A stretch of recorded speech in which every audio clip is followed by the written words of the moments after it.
Le Nematodaquiste du soya est reconnu comme un des pires parasites de la culture du soya à travers le monde. Même en l'absence de symptômes visibles sur les plantes, les rendements peuvent être réduits jusqu'à 30 %. Aux États-Unis, les pertes de rendement sont estimées à 1 milliard de dollars annuellement. Depuis la confirmation de sa présence au Québec en 2013, le nombre de champs atteints ainsi que la pression du Nematodaquiste dans ces champs ne cesse d'augmenter. C'est donc important pour les producteurs de reconnaître les symptômes au champ, les méthodes de détection, les méthodes de dispersion ainsi que les moyens de lutte à leur disposition.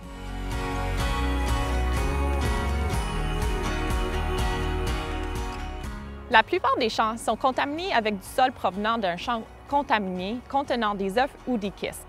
Les kystes sont des structures qui permettent aux œufs de résister à des températures extrêmes. Les larves, issues de ces œufs, vont pénétrer les racines et s'alimenter dans le système vasculaire des plantes, limitant l'absorption de l'eau et des nutriments.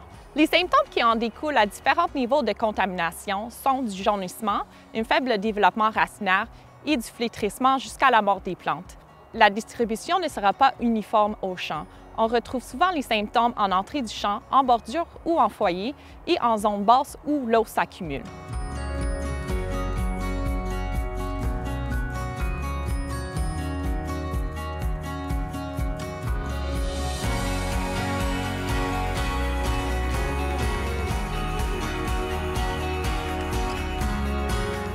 Pour prendre des échantillons, insérez l'outil de manière oblique sous les plantes afin de prendre le plus de racines possible à une profondeur de 20 cm. Pour obtenir un échantillon représentatif, il est suggéré de prélever environ 25 échantillons par 10 acres ou 5 hectares qui couvrent le champ entier, en insistant sur l'entrée et les pourtours des zones présentant des symptômes. On mélange tous les échantillons en faisant attention de bien écraser de gros morceaux, puis on envoie 1 litre de ce mélange au laboratoire de diagnostic qui vous fournira un rapport détaillé du diagnostic. Il est important de dépister un champ à chaque 4 à 6 ans, même si le Nematodaquiste n'a jamais été détecté au champ.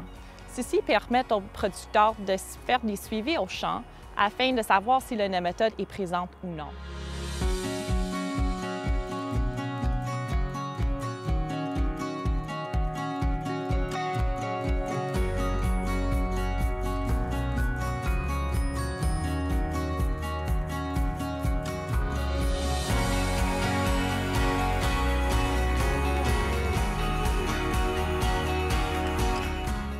Autant que des nématicides et des biopesticides existent, les études démontrent qu'ils ne sont que rarement ratables. La meilleure méthode de lutte est une rotation avec des plantes non hôtes, comme le maïs ou les céréales. En cas de forte pression du Nematodaquiste, il est important de faire des rotations de 4 à 5 ans avec des plantes non hôtes.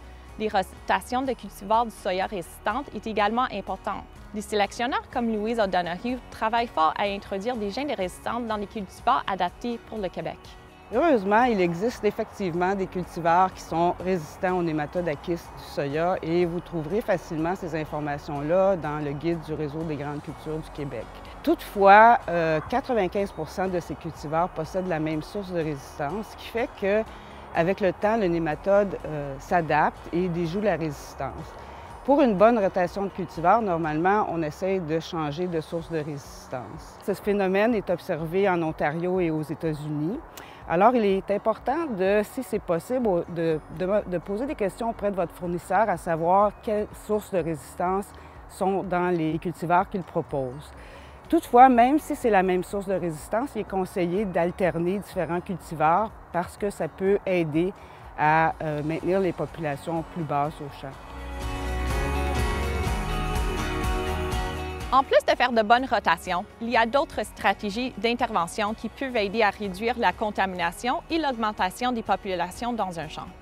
Pour minimiser la dispersion, il est fortement recommandé de bien nettoyer la machinerie, les chaussures et vêtements, ainsi que des outils comme les pelles et les sondes avant d'entrer dans un champ et après les travaux, surtout lorsque vous utilisez de la machinerie à forfait. Un lavage en profondeur limitera la quantité de kystes introduits dans un champ. Travaillez également dans un champ sans historique de ce parasite avant d'aller à un champ où sa présence a été confirmée. Comme les premiers foyers d'infection sont souvent les entrées de champ, c'est fortement recommandé d'utiliser une entrée et une sortie de champ qui sont différentes pour limiter la dispersion de ce parasite. Pour plus d'informations sur sa biologie, les méthodes de détection et les moyens de lutte, vous pouvez vous référer à la fiche technique du RAP Grande Culture sur le nématode à kyste.